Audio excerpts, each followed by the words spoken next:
Joined alongside by the pride and joy of East Chicago, Indiana, Miguel Angel Torres.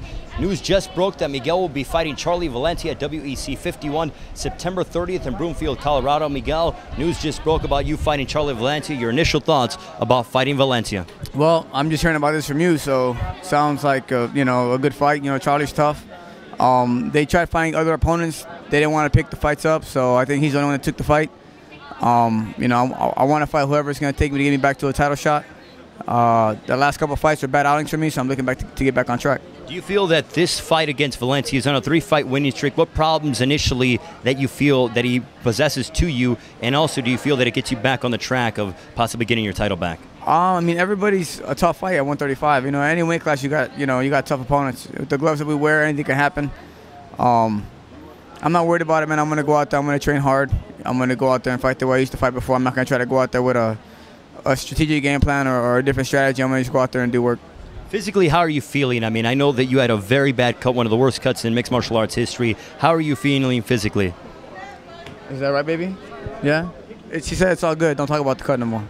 I see. Now, Miguel, I know you've been training with Rashad Evans. He's here at your gym. You guys are doing a meet and greet. Tell me about training with Rashad. How much have you learned? And tell me about training with Rashad on a daily basis for the past couple of weeks. It's been good, man. Training with Rashad's been good.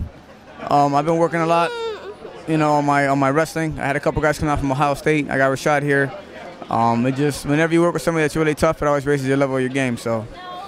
I know your last training camp, you went outside. You went to Las Vegas. You went to a couple different places. Are you going to stay home and have a training camp, or have you not decided yet? I haven't decided yet. I might go to Faraz. I'm looking to go to Faraz. Just got to look on timing.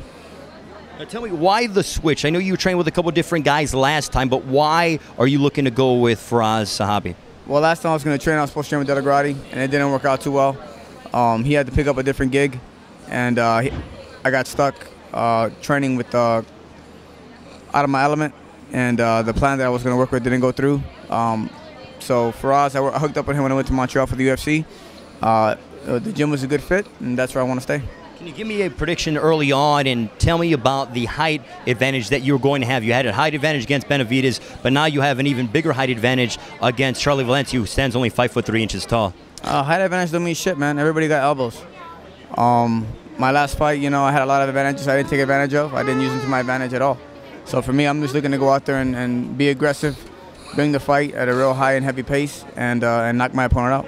In the next fight against Valencia, are we going to see a new Miguel Torres, or are we going to see the Miguel Torres of old when you were in your reign as WEC bantamweight champion? No, I'm just going to show up and do work, man. I'm going to come up, I'm going to go the day of the fight, and I'm going to handle business the way I normally do.